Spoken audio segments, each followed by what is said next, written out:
Assalamualaikum warahmatullahi wabarakatuh. Nama saya Nisa Lalatul. Saya akan menceritakan kisah Nabi Zulkifli. Nabi Zulkifli adalah seorang putra dari Nabi Ayub. Nama asli dari Nabi Zulkifli adalah Bashar.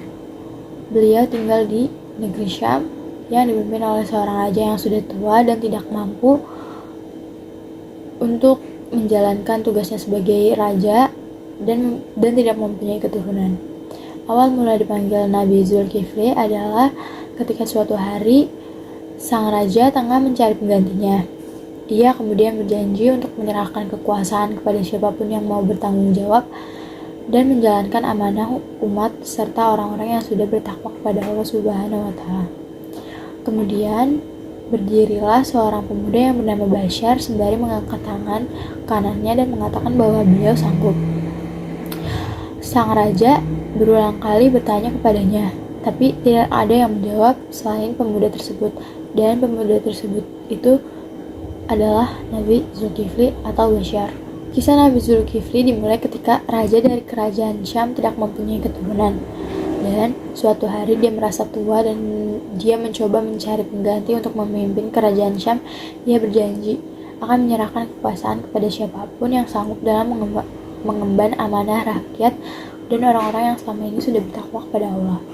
Di sanalah berdiri seorang pemuda bernama Bashar atau Nabi Zulkifli yang berkata, "Hamba bisa Tuanku." Tidak ada satu orang pun yang menjawab saat itu kecuali Nabi Bashar atau Zulkifli. Maka pada akhirnya ia diangkat menjadi raja dan menggantikan raja lama untuk memimpin negeri Syam. Sejak saat itu, Bashar mengubah namanya menjadi Zulkifli yang berarti orang yang menepati janji. Kisah Nabi Zulkifli ini kemudian menjadi raja yang tidak pernah lalai dalam menjalankan tugasnya.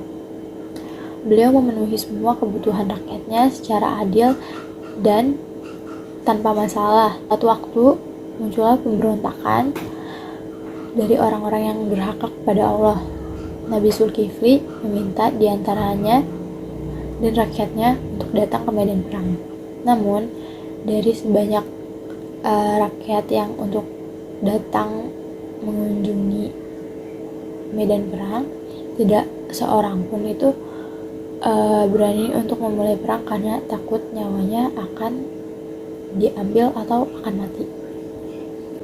Sehingga mereka meminta Nabi Zulkifli untuk berdoa kepada Allah dan menjamin hidup mereka itu aman. Nabi Zulkifli tidak banyak berpikir dan langsung berdoa kepada Allah Subhanahu wa taala, dan dia langsung menjawab doanya tersebut.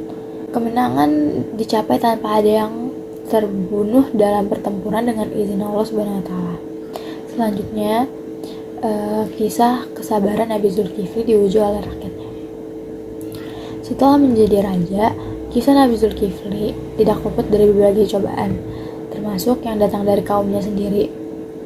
Ada banyak orang yang datang ke kerajaan yang memiliki niat untuk menghancurkan kepemimpinan Nabi Zulkifli alaihissalam. Saat itu, Nabi Zulkifli memerintahkan kaumnya untuk ikut berperang melawan pasukan pemberontak yang datang ke kerajaan.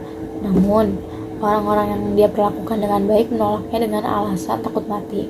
Mereka ingin berperang, tapi ada syaratnya, yaitu dengan jaminan bahwa mereka tidak akan mati di medan perang. Alhasil Nabi Zulkifli berdoa lagi kepada Allah supaya umatnya diselamatkan dari peperangan yang berlangsung. Doa ini kemudian secara langsung dikabulkan oleh Allah Subhanahu wa taala, sehingga semua pasukan dari Nabi Zulkifli ini yang terdiri dari rakyat biasa, rakyat miskin, bisa berhasil memenangkan peperangan dan kembali ke kerajaan dengan kondisi selamat tanpa ada yang gugur. Baru pada akhirnya kepemimpinan Nabi Zulkifli merasakan rakyatnya kehidupan yang damai dan sejahtera. Sekian dari saya. Assalamualaikum warahmatullahi wabarakatuh.